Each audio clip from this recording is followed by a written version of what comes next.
ఇచ్చినటువంటి మా డైరెక్టర్ రవి నంబూరి గారిని మాట్లాడవలసిందిగా రిక్వెస్ట్ చేస్తున్నాం. Thank you. Thank you so much. Sravanthi గారు ఫస్ట్ మీకు థ్యాంక్ యూ. ఫస్ట్ నుంచి జస్ట్ కాస్ట్యూమ్ మార్చుకొస్తున్నారు అంతే, అన్ని ఈవెంట్లకి మీరే ఉంటున్నారు. Thank you for supporting us. మీరు పార్ట్ ఆఫ్ ద టీమ్ అనిపిస్తుంది నాకు చూస్తుంటే. అండ్ సినిమాని ఫస్ట్ నుంచి ఎంకరేజ్ చేస్తున్న మీడియా మిత్రులందరికీ thank you so much. And నా ప్రొడ్యూసర్స్ ఎప్పుడు చెప్పినట్టే for ever grateful to them. ఈ సినిమాలో చాలా క్రాఫ్ట్స్ ఉన్నాయి. అన్ని క్రాఫ్ట్స్ నుంచి నెక్స్ట్ వచ్చే సినిమాలకి ఎంత నేర్చుకుంటారో తెలియదు, కానీ ప్రొడ్యూసర్స్ దగ్గర నుంచి మాత్రం లాట్ ఆఫ్ టేక్ అవే. ఎందుకంటే వాళ్ళు చేసినట్టు ప్రమోషన్స్ ఈ మధ్యకాలంలో 6 monthsలో ఎవరు చేస్తుండ్రు.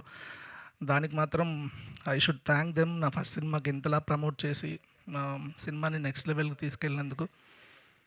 అండ్ రాజేష్ గారిని మిస్ అవుతున్నాయి స్టేజ్ మీదకి. ఆయన కూడా ఒంట్లో బాగాలేదు. యాక్చువల్లీ టీంలో ఎవరికి బాగాలేదు. కిరణ్ అన్న, థ్యాంక్ యూ సో మచ్ అన్న ఫర్ యువర్ సపోర్ట్. అంటే యాక్ట్ చేయడం ఇవన్నీ మా ప్రతి యాక్టర్స్ చేస్తారు, బట్ పక్కనే నిలబడడం అవసరం వచ్చినప్పుడు అది మాత్రం చాలా తక్కువ మంది చేస్తారన్న. Thank you so much. ఎప్పటికీ మర్చిపోలేను మిమ్మల్ని. అండ్ లాస్ట్ 2-3 days నుంచి ఫుల్ ఫీవర్ కిరణ్కి అండ్ గౌరీకి ఇద్దరికి. అయినా సరే ముట్టుకుంటే పడిపోతారు అన్నట్టు ఉండేవారు. అయినా సరే అనుకున్న ఒక్క థియేటర్ కూడా వదలలేదు. అంతలా ప్రమోట్ చేశారు. ఇద్దరికి థ్యాంక్ యూ సో మచ్.